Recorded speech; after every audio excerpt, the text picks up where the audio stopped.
Una de las condiciones del ser humano es que el dolor es una sensación inescapable. Sin importar lo que hagas, de una manera o de otra estás obligado a experimentar la sensación del dolor en algún momento de tu vida, ya sea físico, emocional o incluso espiritual. Muchas personas dirían que la forma correcta de vivir es que todas las virtudes de estar vivo superen los momentos en los que experimentaste dolor. Pero, ¿qué pasaría si cada momento de tu existencia, respirar, ver y escuchar, fuera una intensa agonía? Que la única sensación que hayas conocido desde tu nacimiento sea un tormento constante. Eso es lo que sufre el protagonista de la novela de James White Roth. Está siendo visitado por la caravana obscena. Yo soy Juan Vizcarra.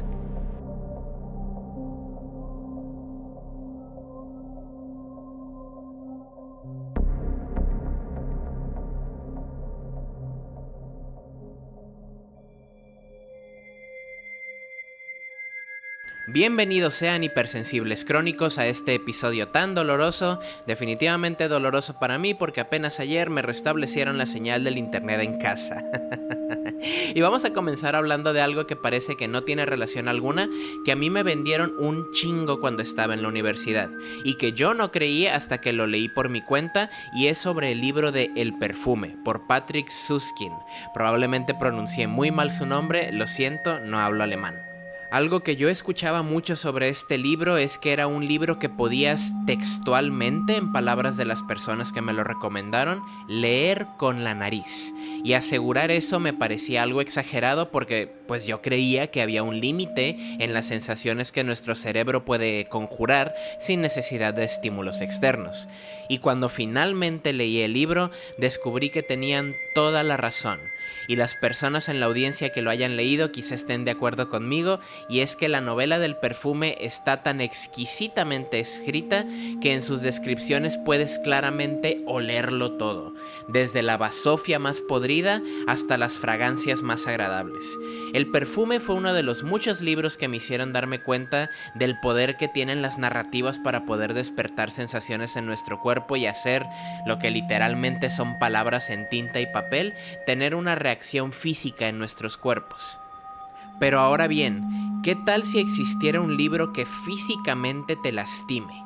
Aquí en México tenemos una sensación llamada ñáñaras, que en mi mejor intento por explicarla es una sensación incómoda en todo el cuerpo ante algo desagradable. En mi caso, el libro del que vamos a hablar hoy consiguió generarme algo más allá de las ñáñaras.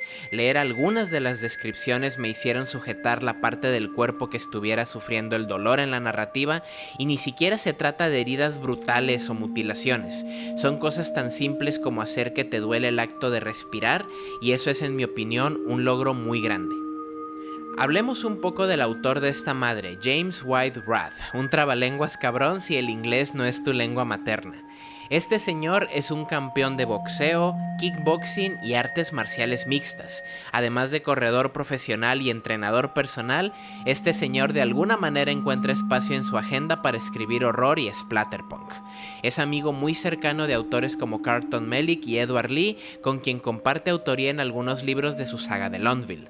Algunas de sus historias más populares son, por ejemplo, Población Cero, una novela distópica donde un trabajador social emprende una cruzada genocida para intentar salvar al mundo, realizando abortos forzados a familias de bajos recursos, y en otra de sus novelas, Succulent Prey, Presa Suculenta, una novela que sugiere que la condición de ser un asesino en serie es en realidad como una maldición que se le pasa a los supervivientes de estas personas. El libro de hoy, His Pain, Su Dolor, creo que es una buena introducción a sus historias independientes antes de brincar a sagas más pesadas y también a sus colaboraciones. En esta historia, un niño muy desafortunado nace con una condición extraña llamada hipersensibilidad crónica, la cual hace que todo a su alrededor le lastime, ya sea la luz en sus ojos, el tacto de su piel con la ropa, la voz de sus padres, la saliva dentro de su boca y el aire que pasa por su nariz, tráquea y pulmones. Y la extraña solución a la que sus padres llegaron para poder aplacar su dolor, seguido de las sangrientas consecuencias que esto implica. Y nuevamente quiero decir que la forma en la que yo narré esta historia jamás le va a hacer justicia a la forma tan fascinante en la que está escrita esta novela, para que cada una de las agonías que mencioné puedas casi sentirla en tu cuerpo. En mi primera lectura sentí dolor de garganta, de oídos y hasta de huesos solamente con leer la forma en la que estaban relatadas. Dejemos de hablar y pasemos de una vez a descubrir de qué se trata su dolor. Este sumario contiene spoilers, descripciones muy gráficas y violentas y situaciones que tienen que ver con incesto y actividad sexual con menores. Si son sensibles a estos temas, esta es su última advertencia.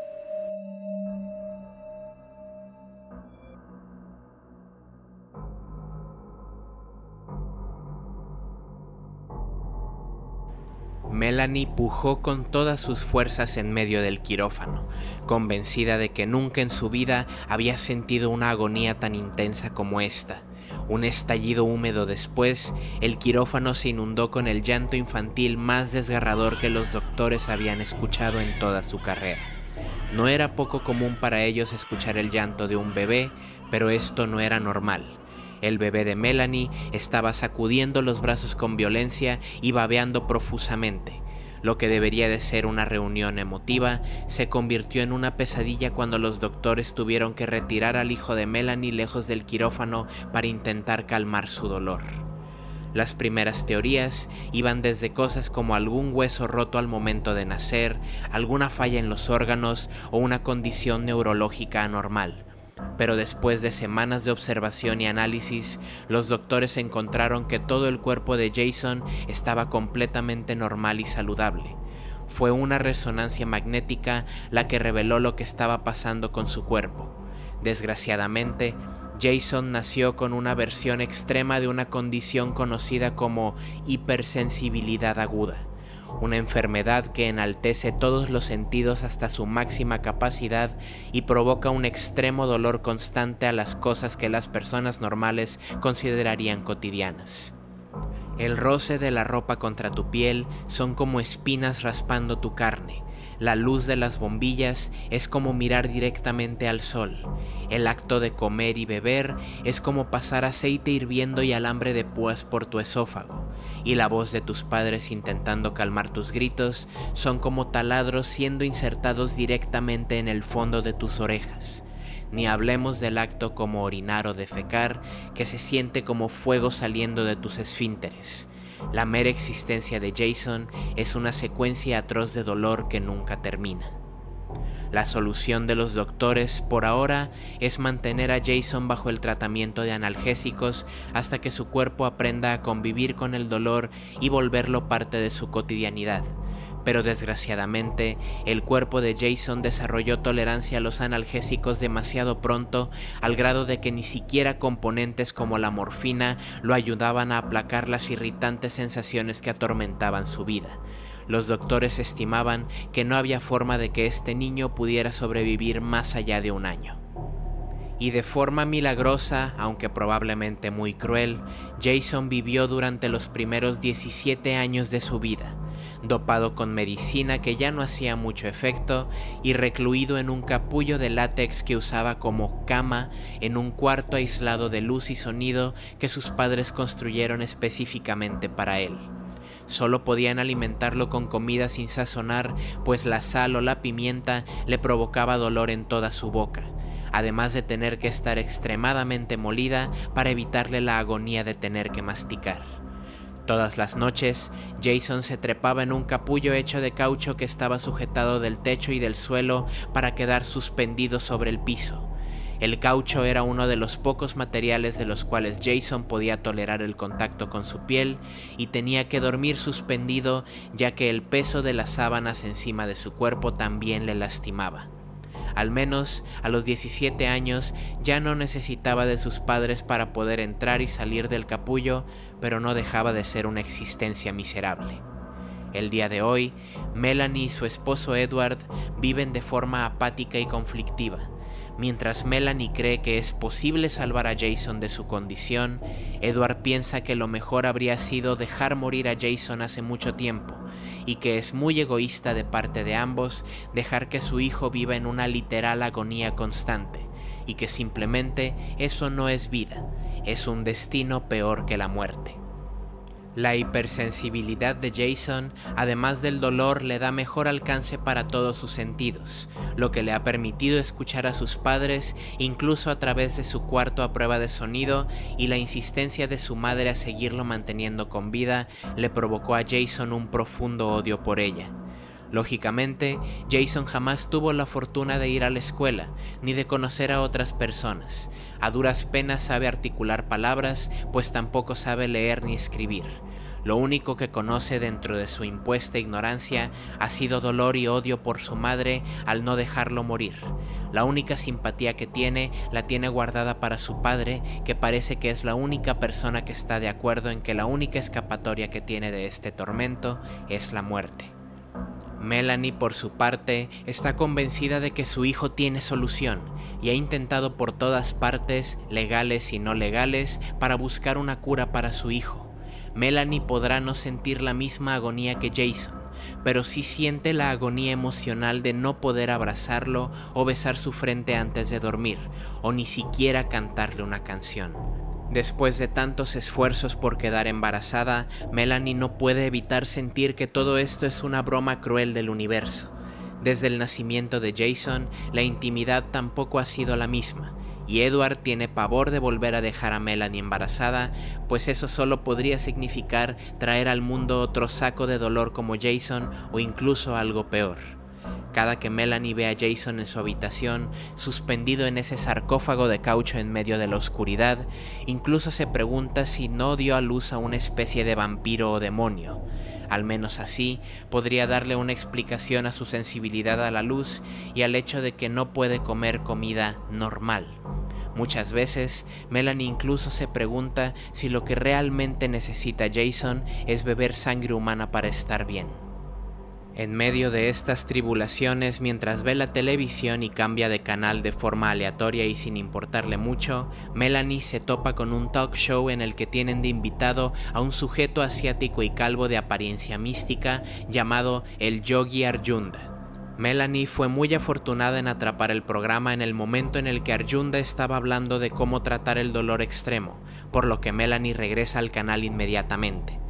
El yogi en el programa comienza a explicar su experiencia como sobreviviente de un accidente de avión en el que su cuerpo quedó completamente mutilado y al borde de la muerte, y que en ese estado, gracias a su meditación, entendió que el dolor es solo una cadena ilusoria creada por nuestro cascarón mortal para preservar su integridad, pero que el ser humano es capaz de elevarse por encima de estos estímulos externos y poder no solo dominarlo, sino también ignorarlo por completo. Acto seguido, Arjuna habla de todos los pacientes de cáncer, accidentes traumáticos y quemaduras a los que ha podido ayudar gracias a sus enseñanzas, acompañado de las fotografías de todos estos casos de éxito. En una mezcla de emociones de incredulidad y esperanza, Melanie anota el sitio web del yogi y en cuanto termina el segmento, entra a internet para hacer una investigación más a fondo del sujeto. Su sitio web, aunque rudimentario, parece bastante legítimo y además viene avalado por los reportes periodísticos de las personas que el yogi ha podido ayudar, apenas a unos cuantos clics para confirmar su veracidad y la vida que estas personas llevan hoy en día. Y al fondo de la página hay un correo electrónico al que Melanie escribe un extenso email detallando la condición de Jason y todos los esfuerzos que han hecho para poder curarlo de su condición. Dudando, Melanie incluso añade el renglón donde dice que pagarían lo que sea para poder curar a su hijo, arrepintiéndose casi al instante después de presionar el botón de enviar. El matrimonio de Melanie no era de pocos recursos, pero tampoco estaban nadando en dinero. Si el yogi pedía $1 millón, no sería una cifra que pudieran alcanzar fácilmente. Melanie habría esperado que la reacción de Edward ante la noticia fuera muchísimo más entusiasta, pero en su lugar solo descubrió desdén e incredulidad, lo cual llevó a otra discusión sobre lo que deberían hacer con Jason. Pero 2 días después, Melanie recibe una respuesta del Yogi, indicando que está muy interesado en el caso de su hijo y que irá inmediatamente a su domicilio para intentar ayudarles, esperando como recompensa únicamente su hospitalidad. Melanie no estaba muy segura de lo que esto último significaba, salvo que quizás se refiera a una compensación sexual, y considerando la pésima vida íntima que ha tenido durante los últimos años, Melanie está tan desesperada por contacto íntimo real que estaría dispuesta a hacerlo si eso además resulta en el bienestar de su hijo. Y durante los días subsecuentes antes de la llegada del Yogi, hasta fantasea con ello a escondidas de su marido, sintiéndose culpable pero definitivamente esperanzada si es que este tal Arjunda resulta tener la respuesta a la enfermedad de su hijo. Y un día, finalmente llaman a la puerta de Melanie, y sus fantasías se intensifican aún más. Aunque es algo bajito para su gusto y además está pelón, el Yogi está en buena forma y es muy apuesto, además de cargar con él un aroma agradable mas no excesivamente perfumado. Ignorando el cachondeo inicial, el Yogi solicita a ver a Jason de inmediato, bajo la única condición de que Melanie no podrá entrar al cuarto. Todo sucede tan rápido que Melanie ni siquiera tiene tiempo de explicarle al Yogi las condiciones en las que vive Jason ni cómo abordarlo para poder hablarle sin lastimarlo. Pero todas estas explicaciones al Yogi le valen madre, ya que sus métodos son bastante extremos y muy directos. El Yogi entra a la oscura habitación de Jason y lo ve colgado en su bizarro sarcófago. Llamando su atención, Jason inmediatamente sale de su capullo con lentitud para observar al extraño huésped, y el Yogi inmediatamente después le rumba un vergazo. Inmediatamente después del golpe inicial, Jason grita como no lo había hecho en varios años, sobándose el rostro con frustración, sintiendo aún más dolor ante su propio tacto. El Yogi le dice que no debe ignorar esa sensación, que escuche fuerte su voz, lo cual hace que Jason se cubra los oídos gritando aún más fuerte. El sonido de su propia voz y de la firme voz del Yogi creando una cacofonía agonizante en su ya sobreestimulado cuerpo. El Yogi le pega otro puñetazo a Jason, el cual ahora convulsiona en el suelo, sus sentidos tan alterados que su cuerpo literalmente está haciendo cortocircuito. El Yogi se inclina frente a él y le jala del cabello para decirle que este dolor es lo único que puede experimentar y probablemente lo único que va a experimentar durante el resto de su vida. Así que lo mejor será que aprenda a abrazarlo y sentirse vivo gracias a él, o permitir que sus sentidos dominen su mente y lo lleven hasta la muerte, privándolo de toda la vida que jamás pudo tener, jamás poder comer, jamás poder reír ni amar. Es una encrucijada extrema. Melanie se queda impotente detrás de la puerta de su hijo escuchando los horribles gritos, pero entonces escucha algo más, un sonido que está convencida no se puede tratar del Yogi. Es una risa, es la risa de Jason. Un sonido que Melanie jamás pensó escuchar, ni siquiera podía recordar que era algo que su hijo era capaz de hacer. Dentro de la habitación, Arjunda sigue sujetando el cabello de Jason con fuerza, quien le afirma que quiere vivir para ver y sentir todo lo que siempre le han privado y que está dispuesto a tolerarlo. El Yogi sale del cuarto de Jason para encontrarse con Melanie en shock y Edward furioso. Acusando a Arjunda de haber lastimado a su hijo, la expresión de Edward cambia por completo cuando escucha a su hijo reír dentro de la habitación, y finalmente es suficiente para poderlo hacer entrar en razón y que escuche lo que el Yogi tiene que decir. Durante toda su vida, lo único que ha sentido Jason es dolor, y en la mejor de sus intenciones, lo único que hicieron sus padres fue privarlo del sentimiento lo más que pudieron para poder protegerlo de las sensaciones del mundo. Desgraciadamente, esto también incluía las buenas sensaciones, y Jason es prácticamente un muerto en vida hasta que entienda que puede vivir por encima del dolor y experimentar los placeres de la vida a pesar de la agonía, y ya que esto es un caso especial, esto requiere de medidas extremas. A Edward casi se le salen los ojos cuando el Yogi le dice que necesitará $500 para seguir con el tratamiento, pero si será por el bien de su hijo, que así sea. Edward sale de la casa para buscar un cajero automático, dejando al Yogi con Melanie, quien sigue conmocionada por lo que acaba de suceder.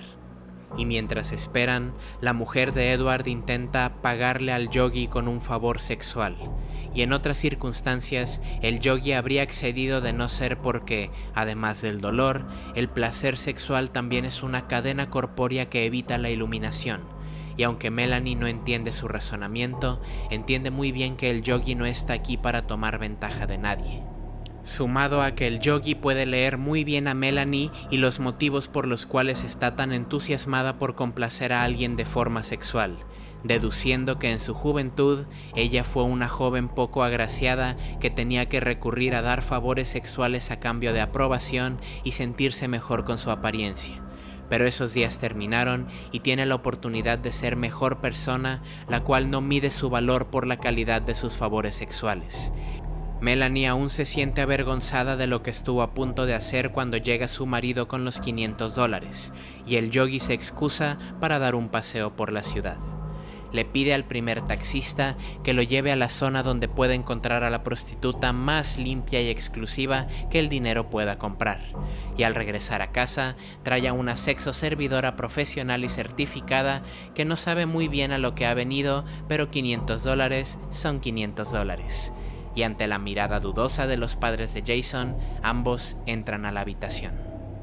Grande es la sorpresa de la mujer cuando entran al cuarto de Jason para verlo postrado en la cama respirando agitadamente y con espuma en la boca. Ha estado convulsionando del dolor desde que el Yogi le dio en la madre, pero está a punto de experimentar algo más. El Yogi da las instrucciones a la sexo servidora para que empiece a darle placer a Jason. Y con el perdón de los oyentes, voy a ser poco detallado con esta escena y lo que viene después, ya que me parece algo desagradable si consideramos que Jason tiene 17 años y la prostituta es una mujer adulta. Basta con mencionar que la agonía que Jason siente ante el tacto de la mujer es, a falta de palabras más elocuentes, desgarradora. Mientras el Yogi presencia absolutamente todo, le da la instrucción a Jason de que identifique la sensación que está debajo de toda la agonía mientras la sexoservidora lo está montando. Y entre todos los gritos, Jason finalmente encuentra que debajo de todas las capas de tormento y dolor se encuentra una sensación nueva, placer. Una sensación ajena a todo lo que Jason conoce. Un dolor delicioso que se apodera de él y lo lleva al éxtasis con un violento estertor. Es tan placentero que se ve en la obligación de hacerle sentir lo mismo a la sexoservidora. Y en un momento inadvertido, Jason se inclina y muerde con fuerza el rostro de la mujer. Cuando los padres de Jason escuchan que los gritos ya no vienen de su hijo, ellos y el Yogi intentan separarlos, finalmente consiguiéndolo, aunque con una gran fatalidad. La mitad del rostro de la sexoservidora de la mejilla hacia abajo está entre los dientes de Jason. Edward no puede creer la escena y prontamente saca al Yogi a patadas de su casa a base de gritos y maldiciones hasta llevarlo a la puerta principal y decirle que no se le ocurra regresar nunca. Y al regresar a la habitación, Melanie está abrazando gentilmente a Jason mientras la sexoservidora está recogiendo los pedazos de su rostro del piso, amenazándolos a todos con demandarlos y llevarlos a prisión. Una mirada es todo lo que Edward necesita. Si esta mujer sale a la policía, le quitarán a Jason justo cuando tienen la esperanza de recuperar la vida que el destino les había negado. La risa de Jason y el hecho de que su madre se encuentra abrazándolo es una señal inequívoca de que algo está cambiando. Lo que Edward ignora es que está cambiando hacia un rumbo atroz. Edward detiene a la sexoservidora antes de que pueda salir por la puerta y, aprovechando el estado debilitado de la chica, la estrangula hasta la muerte. Edward no puede recordar la última vez que vio a su esposa mirándolo con tal aprobación y deseo. Y en una extraña actividad familiar, los tres dedican el resto de la tarde a desmembrar a la sexoservidora en pedazos convenientes para su desecho. Tienen mucha suerte de que el padre de Jason trabaje en la construcción, por lo que llevar los pedazos a unos cimientos y sepultarla bajo el cemento no será complicado. Edward sube los pedazos a su coche y emprende viaje a la última construcción en la que estaban trabajando. Es en este momento donde ocurre otro de los eventos donde voy a tener que pedir el perdón de los oyentes, pues voy a omitir los detalles ya que me pareció muy incómodo de leer. No mencionemos lo incómodo que sería de narrar con todos sus detalles. Jason ya se encontraba bastante estimulado de las acciones con la sexo servidora, y cuando su madre decide ayudarlo a bañarse para limpiarlo de la sangre del desastre, ella cae en la conclusión de que su niño ya no es exactamente un niño pequeño, y en su desnudez está bastante claro. Y vaciando todas las frustraciones sexuales de antaño junto con las actuales, y con una muy retorcida forma de pagarle a su hijo por tenerlo en tanta agonía durante tantos años sin haber llegado a una solución, Melanie intenta satisfacer a su hijo de la misma manera que lo hizo la sexo servidora, con Jason en todo momento diciendo que está experimentando un extremo dolor, pero que es un dolor exquisito y delicioso. La narrativa se vuelve a repetir. El dolor es tan sabroso que Jason necesita compartirlo con el emisor, y por esta vez puede decir que ama mucho a su mamá. La ama tanto que literalmente le despedaza sus genitales con una fuerza bestial y desquiciada, volviendo esencialmente lo que son dos orificios uno solo. En sus últimos momentos, la madre de Jason está feliz de haber satisfecho a su hijo y de haber recibido lo que durante tanto tiempo se le había negado, e incluso antes de morir pudo sentir el delicioso dolor del que Jason hablaba, apenas por un instante. Al llegar a casa después del trabajo sucio, Edward descubre el cadáver de su esposa en el estado más humillante posible. Se hinca junto a su cadáver mutilado y le cierra los ojos para darle el último adiós, descubriendo que Jason ya no está en casa y la ventana del cuarto del baño está abierta de par en par. Durante los días subsecuentes, Jason experimenta la agonía de existir. Armado únicamente con su ropa sucia y el capullo de caucho en el que dormía, Jason vaga por las calles ante la mirada indiferente de las personas que lo confunden con un adicto del montón. Jason puede sentir cada doloroso estímulo, siente el aire contaminado pasando por sus pulmones como si fuera a inhalar alfileres, el asfalto bajo sus pies descalzos como pararse encima de clavos calientes, y lo peor de todo, el sol abrasador como si una sábana de plomo al rojo vivo estuviera envolviéndolo de pies a cabeza. Jason está convencido de que morirá del sobreestímulo que lo rodea, dejándose caer en una banca para dormir a esperar su muerte, pero lo único que llega es una joven chica misteriosa vestida de negro, quien le pregunta sobre la bolsa de caucho y le pregunta si es algún tipo de fenómeno extraño. Jason levanta la vista y se da cuenta de que la chica está cubierta de perforaciones de pies a cabeza. Los tiene en sus orejas, sus cejas, su nariz y sus labios. La primera pregunta de Jason es preguntar si hacerse eso no le dolió, a lo que la chica le responde que claro que le dolió, pero es el tipo de dolor que se siente delicioso. Durante la semana siguiente, la chica, la cual se presenta como Katie, presenta a Jason con el bajo mundo de las modificaciones corporales y estilos de vida decadentes que tienen que ver con el consumo de drogas y prostitución, el completo opuesto a la sexo servidora profesional y pulcra a la que Jason había experimentado. Y aunque al inicio Katie no está creyendo al 100% la historia de Jason sobre haber asesinado a su madre y haberle arrancado el rostro a una prostituta, pues no sería la primera vez que algún chico malo intenta impresionarla con alguna historia radical, Katie está fascinada con la condición de Jason, alguien que no solo entiende el concepto de la delicia del dolor, sino que vive con ello.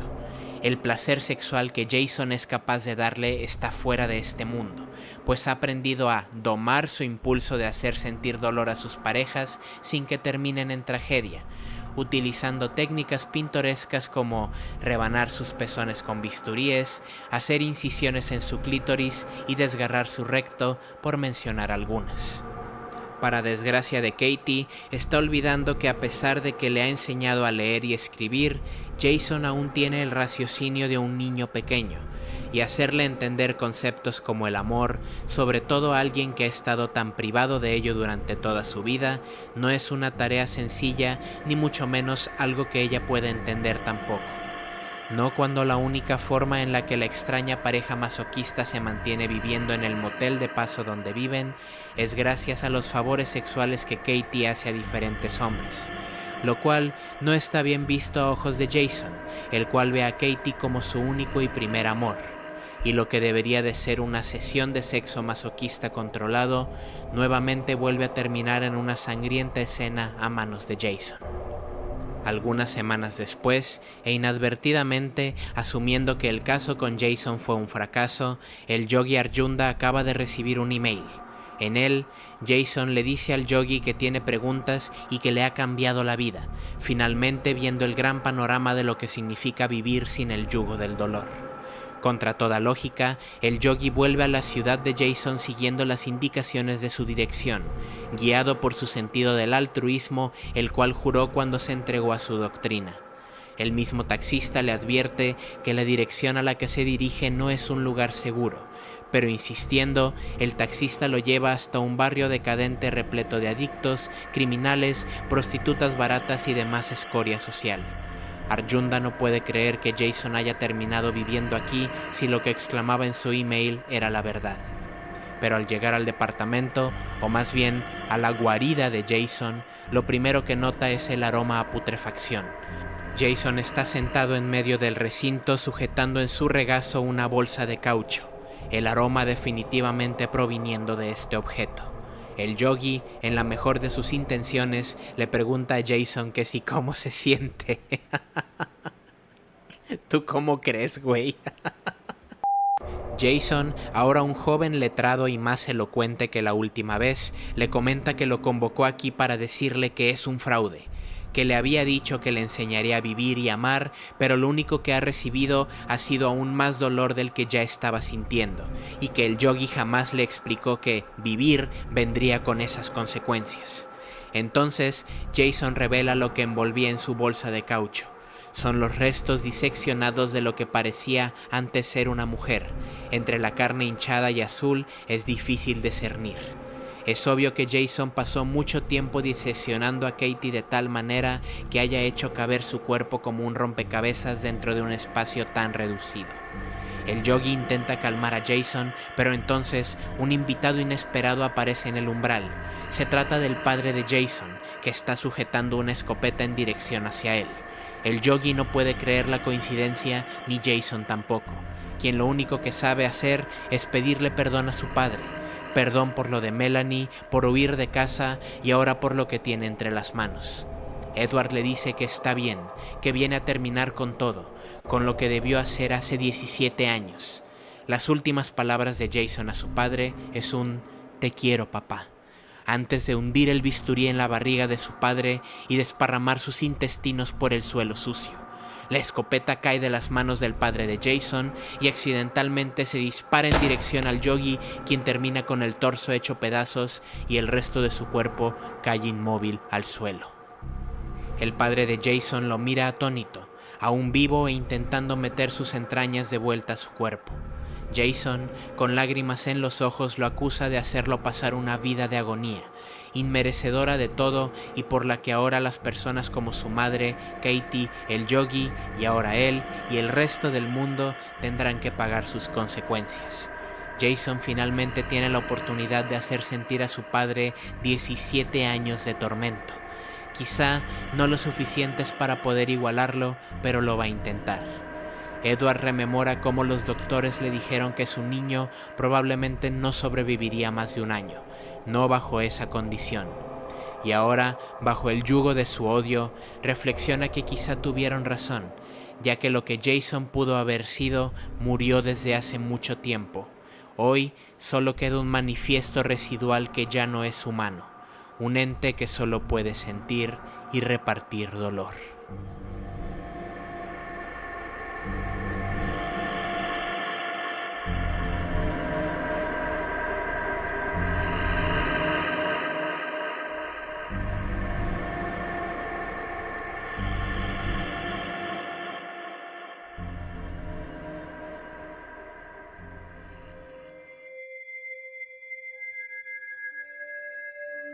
concluyendo así Su dolor, una historia que pienso yo tiene algunos subtextos que no son muy evidentes a simple vista. Una de las cosas que quiero reiterar es que mi sumario nunca le va a poder hacer justicia a la mayoría de los libros de los que se hablan aquí, pero este en particular es uno de ellos. Lo que dije al inicio no es exageración. Si están buscando la experiencia de un libro que tiene el potencial de lastimarlos únicamente con el hecho de leerlo, pueden empezar por este. Y desgraciadamente mi formato y narración simplemente no están a la altura de la prosa con la que se describen cada una de estas acciones, sobre todo las que decidí omitir ya que me parecen particularmente desagradables. Les aseguro que lo son aún más cuando las leen desde su propio punto de vista. Y aquí creo que hay un punto de inflexión importante y que tiene que ver mucho con el egoísmo de los padres respecto a sus hijos y qué tan lejos pueden llegar en esta postura en la que se cree que los están protegiendo cuando realmente lo único que están provocándoles es un mal a largo plazo. Durante toda su vida, Jason fue literalmente privado de sus sentidos para intentar protegerlo de estímulos externos que podrían lastimarlo. Y si algo nos enseñan los métodos bárbaros del yogi, es que era tan sencillo como presentarle este dolor y hacer que se acostumbrara a él para poder desempeñar su vida de manera más o menos normal. Lo cual no es raro en pacientes con enfermedades congénitas o degenerativas de la vida real que consiguen llevar vidas cotidianas a pesar de sufrir de estas diferentes condiciones.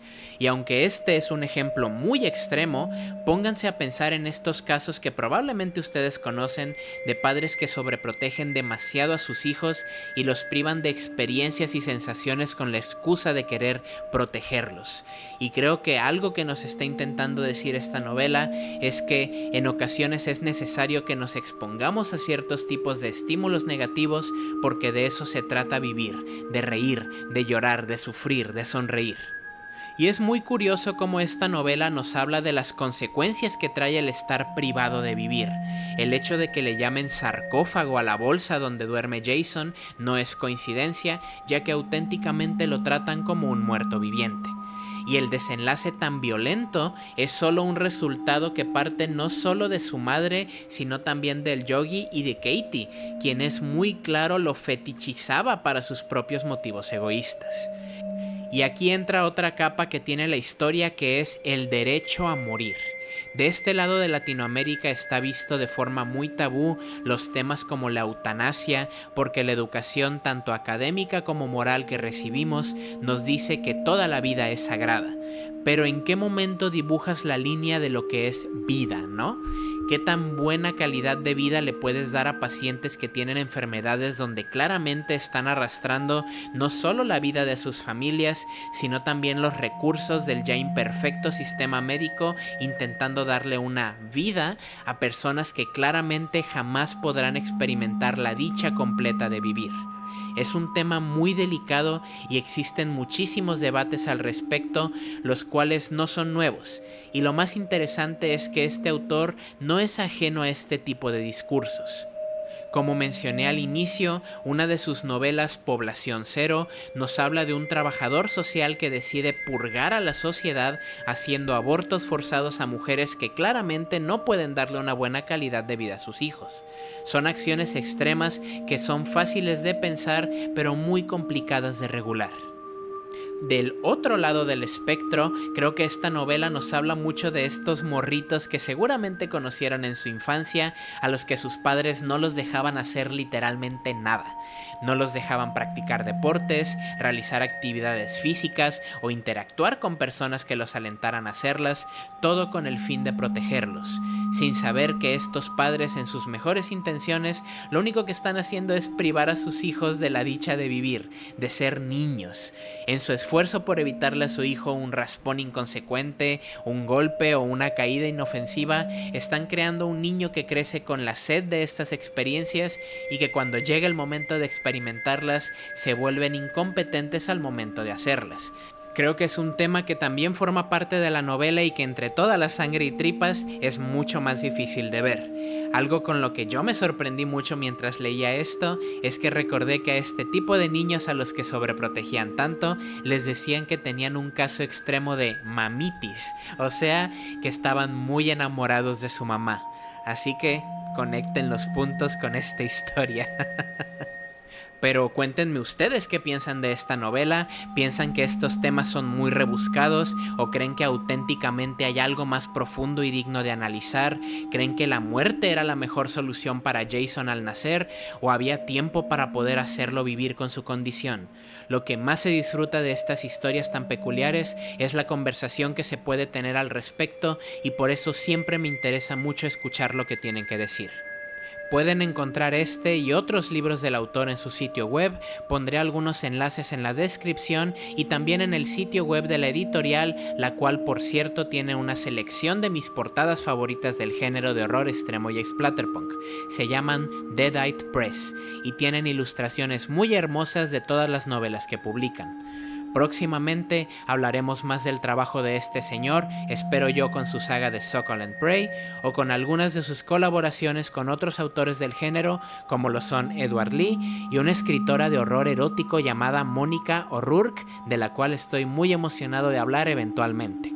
Muchísimas gracias a todos por quedarse hasta aquí. Apenas ayer me regresó mi servicio de internet de casa y espero ya ponerme más al corriente con todos sus comentarios y demás palabras agradables. En serio lo aprecio muchísimo. Nos vemos la próxima semana. Esto fue Su Dolor de James White Rudd. Fuiste visitado por la Caravana Obscena. Yo soy Juan Vizcarra.